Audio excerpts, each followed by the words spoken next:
जय मसीह की सभी को। We've, by God's grace, finished a month and we've entered a new month. परमेश्वर के अनुग्रह के द्वारा हमने एक महीना को पूरा करके हम एक नए महीना में प्रवेश कर रहे हैं। As you know, this year we've named it as the year of inheritance. जैसे आपको पता है, इस साल को हमने विरासत का साल कह के बुलाया है। And so God wants us to inherit all of His promises one by one in our lives. और परमेश्वर ये चाहते हैं कि हम परमेश्वर की जितनी भी प्रतिज्ञाएं हैं उसको एक एक करके हम हमारे जीवन में उसे विरासत के रूप में ले लें। And God's provision is wholesome in our lives. और परमेश्वर का जो प्रबंध है वो पूरी रीति से हमारे जीवन में है। Not one area of your life is left outside of God's provision. और आपके जीवन का भी कोई एक भी ऐसा भाग नहीं है जो परमेश्वर के प्रबंध के बाहर है। God does not say for 90% of your life I will provide, but this 10% and this particular area of your life I will not provide. और परमेश्वर ऐसा नहीं कहते कि तुम्हारे जीवन का जो 90% है उसके लिए मैं प्रबंध करूंगा और ये जो 10% है उसके लिए मैं प्रबंध नहीं करूंगा। But God in His divine providence has provided for us everything for this life and for our godliness. और परमेश्वर ने अपनी जो अलौकिक प्रोविजन है उसके द्वारा हमें इस जीवन के लिए और आने वाले जीवन के लिए सब कुछ प्रबंध किया है। And so within that promises comes also blessings in finances. और उनकी उस प्रोविजन के अंदर प्रबंध के अंदर जो है हमारे धन संपत्ति में पैसों रुपयों में जो आशीष है वो भी आती है। Proverbs chapter 13 verse 22 the Bible says. और नीति वचन 13:22 पद ऐसा कहता है, भला मनुष्य अपने नाती पोते के लिए भाग छोड़ जाता है, परंतु पापी की संपत्ति धर्मी के लिए रखी जाती है। Two very important statements are made here. यहाँ दो बहुत ही जरूरी जो स्टेटमेंट्स है वो कहा गया है। One, a good man will leave an inheritance to his children's children. और पहला जो है एक भला मनुष्य जो है अपने नाती पोती के लिए धन संपत्ति को विरासत को छोड़ जाता है। And so when the Bible uses the word good man or good woman in Proverbs, every time it's talking about a godly man.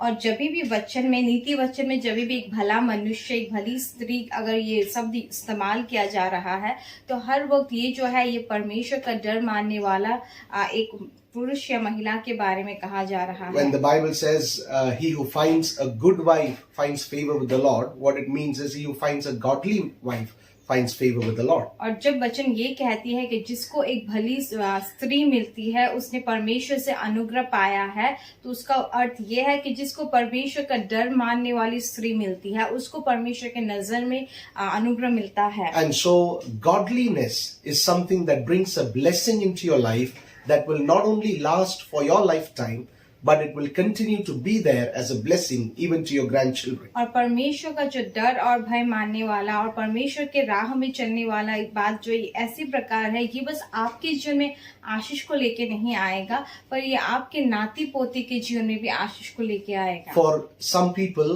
the blessing on their life will quickly wear and tear. As it gets used, it quickly gets over in their own lifetime. और बहुत से ऐसे लोगों के जीवन में इस जीवन में जो आशीष है उनके जीवन में आती है वो बहुत जल्दी खत्म हो जाता है, जैसे वो उस आशीषों को इस्तेमाल करते हैं। It gets over in their own lifetime. और उनके खुद के जीवन में ही वो खत्म हो जाता है। But this blessing, the Bible says, will continue to be there, that even your children and their children will continue to enjoy that blessing. लेकिन ये आशीष जो है ये बना रहेगा कि आपके बच्चे और आपके बच्चों के बच्चे भी जो है इसका आनंद उठा सकेंगे। So how will God bring this blessing into your life? परमेश्वर किस प्रकार से ऐसे आशीषों को आपके जीवन में लेके आएगा? The Bible says the wealth of the wicked is stored for the righteous. वचन यहाँ ये कहता है कि पापियों का जो संपत्ति है वो धर्मी व्यक्ति के लिए रखा गया है। So when you see an ungodly person, when you see a sinner prospering in an illegal way, don't worry about it. और जब आप एक परमेश्वर का डर नहीं मानने वाला व्यक्ति, एक पापी व्यक्ति, जब वो एक उसकी जो भी जिंदगी में वो उसको बढ़ोतरी मिल रही है, उन्नति मिल रही है, उसको देख के आप निराश मत होइए। Don't worry, because whatever he is working hard on,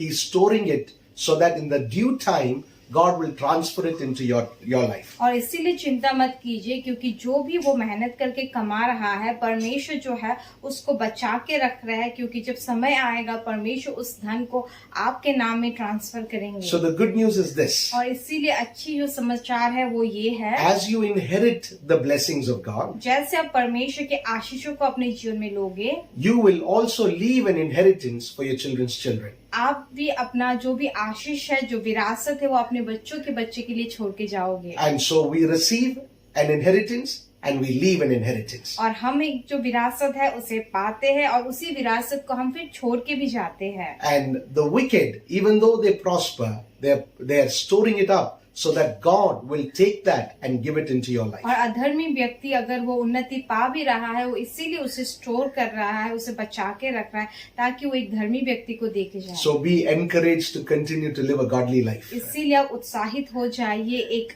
धर्मी जीवन, एक परमेश्वर का डर और भय मानने वाला जीवन जीने के लिए। Because our God is a rewarder of everything. क्योंकि हमारा जो परमेश्वर है वो सभी बातों का इनाम देने वाला परमेश्वर है। God bless you. परमेश्वर आपको आशीष दे।